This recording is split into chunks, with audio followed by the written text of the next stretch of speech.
এই এমন ভাবে চাকুরি দিবেন, আল্লাহ বলেন ওয়া আখরাজাতিল আরদু আথকালাহা, জমিনের নিচে যা কিছু আছে সব জমিন উপরের দিকে বের করে দিবে। এই জমিনের ভিতরে যা আছে সব কিছু উপরে আসবে, জমিনের নিচে কিছু থাকবে না, জমিনের তল নিচে একবারে খালি হয়ে যাবে। এর দুইটা, একটা হলো আদম আলাইহিস সালাম থেকে নিয়ে শুরু করে আখির জামানার নবীর উম্মত পর্যন্ত, অর্থাৎ কিয়ামত পর্যন্ত যত মানুষ পৃথিবীর জমিন থেকে বিদায় হয়ে যাবেন, এই মানুষগুলি আল্লাহ রাব্বুল আলামিন যখন পৃথিবীতে ভূমিকম্প দেওয়া শুরু করে দিবেন, জলজলা আসবে, একটার পর একটা সাকুনি যখন আসবে, পৃথিবীর ওই জমিনের নিচ থেকে প্রত্যেকটা তরল জমিনের উপরে বের হয়ে আসবে। প্রত্যেকটা বডি মানে অঙ্গ প্রত্যঙ্গ সব উপরের মধ্যে সব উপরে আসবে। আর এই প্রত্যেকটা অঙ্গ প্রত্যঙ্গ আল্লাহ রাব্বুল আলামিনের কুদরতে একত্রিত হয়ে যাবে। একত্রিত হওয়ার পরে এই যে আমরা দুনিয়ার মধ্যে যেভাবে স্বাভাবিক অবস্থায় আছি, আল্লাহ রাব্বুল আলামিন আমাদেরকে আবার সেই স্বাভাবিক অবস্থায় ফিরে আনবেন, আবার আমরা আগের মতো হয়ে যাব। দ্বিতীয়ত,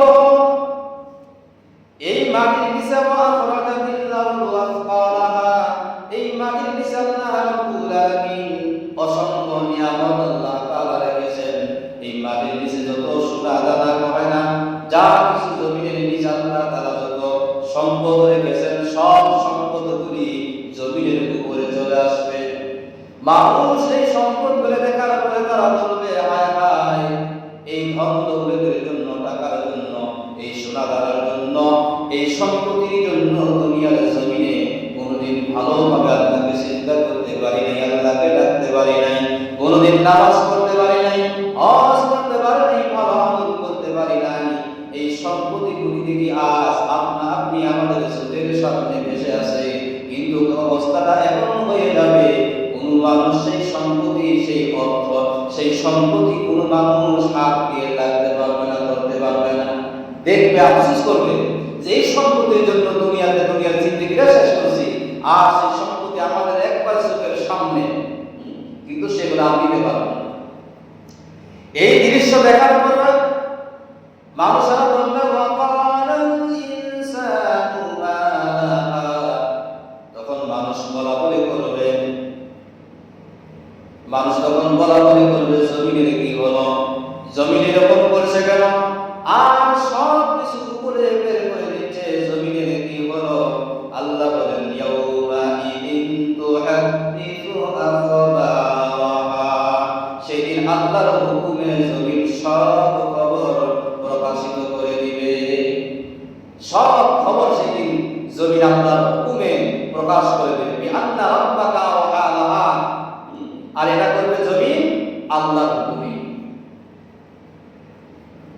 এই যে জমিনের নিচে সব কিছু বের হয়ে আসবে। আরেক অর্থ মুফাসসিরে কেরাম করেছেন, এই যে পৃথিবীর জমিনের উপরে মানুষ যত যা কিছু করুক না কেন, সে গোপনে করুক, প্রকাশ্যে করুক, যা কিছু করুক, জমিন সব কিছু মানুষের কথাগুলি, মানুষের বর্ণ করে এই পৃথিবীর জমিনটা সব রেকর্ড করে রাখতেছে। এই যে আমরা এখানে বলছি, এটাও রেকর্ড হতেছে, কথা বলতেছি, এটাও রেকর্ড হতেছে, সব কিছু রেকর্ড হতেছে। আর সেই দিন জমিন আল্লাহর হুকুমে সব কিছু প্রকাশ করে দেবে। সেদিন মানুষের অবস্থা হবে কি, আল্লাহ বলেন, ইয়াউমা ইদিন ইয়াসদুরুন নাসু আশতাতা লিইউরাউ আমালাহুম, সেদিন মানুষ বিভিন্ন ভাবে, বিভিন্ন দলে বিভিন্ন ভাবে মানুষ সেদিন হাসরের প্রান্তে হাজির হবে। দলে দলে মানুষ, বিভিন্ন দলে বিভিন্ন ভাবে মানুষ হাজির হবে। তাদের আমল নামা সেদিন তাদেরকে দেওয়া হবে, তারা দেখতে পাবে। অন্য জায়গায় আল্লাহ বলেন, ওয়ামতাজুল ইয়াউমা আইয়ুহাল মুজরিমুন, ওই দিন যখন সব মানুষ একত্রিত হয়ে যাবে, গুনাহগার নেককার ভালো মন্দ সব মানুষ যখন একাকার হয়ে যাবে, আল্লাহ তাআলা ডাক দিবে, ওয়ামতাজুল ইয়াউমা আইয়ুহাল মুজরিমুন, যারা অপরাধী, যারা গুনাহগার,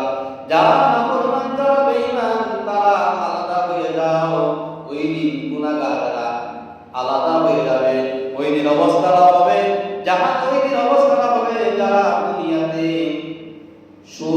যারা সুদ খেয়েছিল তারা একটা দলে, তারা একটা আলাদা একটা দল হবে, যারা তাদের আরেকটা দল হবে, যারা জিনা করতো তাদের আরেকটা দল হবে, যে পাপ করেছে এইভাবে দল হতেই থাকবে বিভিন্ন দলে। আল্লাহ রাব্বুল আলামিন ওই দিন হাসরের প্রান্তে মানুষকে হাজির করবে, আর ওই দিন প্রত্যেকজন মানুষকে তার আমলনামা সেদিন দেখতে পাবে, তার আমলনামার মধ্যে কি আছে। দ্বিতীয়, ওই দিন মানুষ সর্বপ্রথম একাকী অবস্থায় একা একা আপনার আদালতে হাজির হতে হবে। প্রথম অবস্থায় একা একা আপনার আদালতে হাজির হতে হবে। তার সঙ্গে কেউ থাকবে না, কোন দল থাকবে না, কোন বন্ধু থাকবে না, কোনো কিছু থাকবে না, একা একা তার আল্লাহর আদালতে হাজির হতে হবে। দুনিয়াতে কোনো মানুষ যদি বিপদে পড়ে, দুনিয়াতে কোনো মানুষ যদি বিপদে পড়ে কান্না করতে পাশে পায়, কোনো থানায় যদি যাওয়া লাগে বা কোনো জায়গায় যদি যাওয়া লাগে, কেউ না কেউ তাকে সাথ দেয়। কিন্তু হাসরের প্রান্তে পরিস্থিতিটা এমন হবে, কেউ কাউকে সঙ্গে সাথ দিবে না, কেউ কাউকে পরিচয় দিবে না। কারণ আল্লাহ রাব্বুল আলামিন কোন জায়গায় বলেন, ইয়াউমা ইয়াফিরুল মারউ মিন আখিহি ওয়া উম্মিহি ওয়া আবিহি ওয়া সাহিবাতিহি ওয়া বানিহি। ওই দিন অবস্থা হবে ইয়াউমা ইয়াফিরুল মারউ মিন আখিহি। দুনিয়াতে যদি কোনো ভাই বিপদে পড়ে, আরেক ভাই দৌড়ে যায় ওই ভাইকে সহযোগিতা করার জন্য, প্রয়োজন হলে ভাইয়ের জন্য রক্ত দেয়, প্রয়োজন হলে জীবন দেয়, কিন্তু ভাইয়ের পাশে দাঁড়ায়। কিন্তু হাসরের প্রান্তে পরিস্থিতিটা এমন হবে, এক ভাই আরেক ভাইয়ের সঙ্গে কোনো পরিচয় দিবে না, ভাই ভাইকে পরিচয় দিবে না। ইয়াউমা ইয়াফিরুল মারউ মিন আখিহি ওয়া উম্মিহি। এই দুনিয়ার জমিনে একজন মা তার সন্তানকে কত ভালোবাসে, কত মহব্বত করে। নিজের মা 10 মাস 10 দিন সন্তানকে গর্ভে ধারণ করে, আর 1 বছর মা সন্তানকে দুধপান করাইয়া এত কষ্ট করে ধীরে ধীরে সন্তানকে লালন পালন করে। সন্তান যদি বেমারে পড়ে যায়, মা ওই সন্তানের কোলে বসে, সন্তানের কাছে বসে আল্লাহর কাছে দোয়া করে, আল্লাহ আমার হায়াত আমার সন্তানকে দিয়ে হলো, আমার সন্তানকে সুস্থ করে দাও। এত মহব্বত মা সন্তানের প্রতি, এত ভালোবাসা, এত মহব্বত। কিন্তু হাসরের প্রান্তে আল্লাহ রাব্বুল আলামিন বলেন, তোমার মা তোমাকে পরিচয় দিবে না। মাকে যখন বিপদে বলা হবে, না আমি তোমার সন্তান, আজকে যদি আমাকে একটি নেকি দিয়ে তুমি যদি সহযোগিতা করো, সাহায্য করো, আমি জান্নাতে যেতে পারবো। মা জবাব দিবে, না না, দুনিয়ার জমিনে আমার কোনো বিবাহ হয় নাই, আমার কোনো সন্তান নাই, কোনো ছেলে নাই।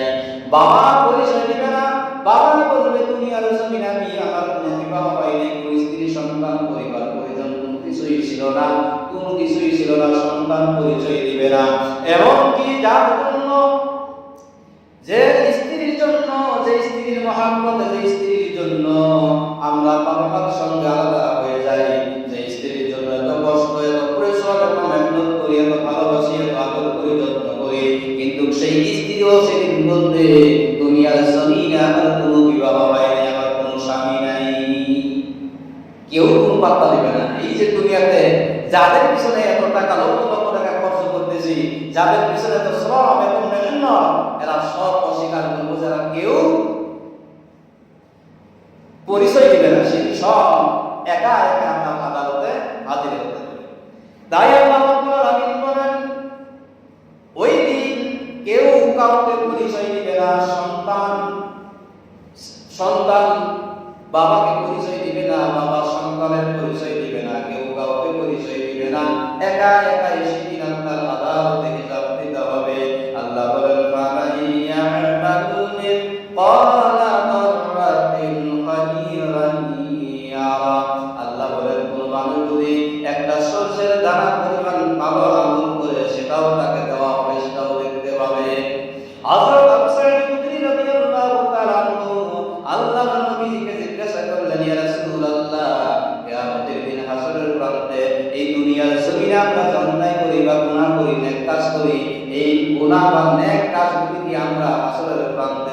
পাবো? আল্লাহ রাসূল বললেন, হ্যাঁ, দুনিয়াতে যা কিছু করছো ওই দিন সব তুমি দেখতে পাবা। আবু সাঈদ খুদরি বললেন, ইয়া রাসূলুল্লাহ, আমি যদি ছোট্ট একটি গুনাহের কাজ করি সেটাও কি আমি দেখতে পাবো? আল্লাহর নবী বলেন, হে আবু সাঈদ খুদরি, একটা শস্যের দানা যদি 70 ভাগ করা হয় কতটুকু অংশ করবে? এতটুকু অন্যায় করো যদি, তাও তুমি সেই দিন দেখতে পাবা। আবু সাঈদ খুদরি রাদিয়াল্লাহু তাআলা আনহু আল্লাহর রাসূলের কথা শুনে বললেন, ইয়া রাসূলুল্লাহ, তাহলে আমি তো মরেই যাব, বাঁচার কোনো রাস্তা নাই। আল্লাহর নবী বলেন, হে আবু সাঈদ খুদরি, খুশির সংবাদ তো এটাও হলো, ওয়া মান ইয়া'মাল মিসকালা যাররাতিন খায়রান ইয়ারা, যদি কেউ একটু শস্যের দানা পরিমাণ ভালো কাজ করে তাও সেই তার বদলা পাবে। ওয়া মান ইয়া'মাল মিসকালা যাররাতিন শাররান ইয়ারা, আর কেউ যদি শস্যের দানা পরিমাণ অন্যায়ের কাজ করে, অন্যায় করে, গুনাহের কাজ করে, সেটাও সেই দিন সে দেখতে পাবে। কিভাবে দেখতে পাবে? এই যে বর্তমান অবস্থায় আল্লাহ রাব্বুল আলামিন বান্দাকে জিজ্ঞাসা করবে তার অপরাধ সম্পর্কে, কিন্তু ওই দিন বান্দা তার অপরাধকে অস্বীকার করবে, সে স্বীকার যাবে না যে আমি গুনাহ করছি বা এই কাজ করছি, পাপ করছি, সেই দিন সে অস্বীকার করবে, স্বীকার করতে যাবে না। আল্লাহ রাব্বুল আলামিন যে দুইজন ফেরেশতা আমাদের সঙ্গে রেখেছেন, কিরামান কাতিবিন, এই দুইজন ফেরেশতা যখন রিপোর্ট পেশ করবে, আল্লাহর বান্দা বলবেন, আল্লাহ, তোমার ফেরেশতা এমন কিছু গুনাহের, এমন কিছু কাজ, এমন কিছু গুনাহের কথা উল্লেখ করেছে যে গুনাহগুলি আমি জীবনে করি নাই। আমি জীবনে মদ খাই নাই, সুদ খাই নাই, কিন্তু এখানে থেকে সুদের গুনাহ, মদের গুনাহ, মদ খাওয়া গুনাহ, সুদ খাওয়া গুনাহ, এই গুনাহগুলি এখানে লিপিবদ্ধ করা হয়েছে যে আল্লাহ, এই কথা আমি করি নাই। আল্লাহ রাব্বুল আলামিন জবাব দিবে, হে নাফরমান বান্দা, তুমি নিজে করো নাই, তুমি হয়তো নিজে করো নাই, তুমি এমন একটা পরিবেশ তৈরি করে দিয়েছিলে যে তোমার সমাজে, তোমার এলাকায়, তোমার গ্রামে মদ পান করতো, কিন্তু তুমি কোনোদিন কোনো প্রতিবাদ করো নাই, কোনোদিন প্রতিবাদ করো নাই। কওমে সামুদের একটি ঘটনা আল্লাহ রাব্বুল আলামিন জিবরাইলকে বলেন, হে জিবরাইল, অমুক জায়গায় চলে যাও, অমুক বস্তিটাকে তুমি একবারে উল্টিয়ে দিতে নাবুদ করে দাও, শেষ করে দাও। আল্লাহ ফেরেশতা জিবরাইল সেখানে গেলেন, গিয়া দেখে একজন আবিদ আল্লাহর ওলি পাহাড়ের মধ্যে, জঙ্গলের মধ্যে বসে বসে আল্লাহর গুণগান, আল্লাহর প্রশংসা করতেছে।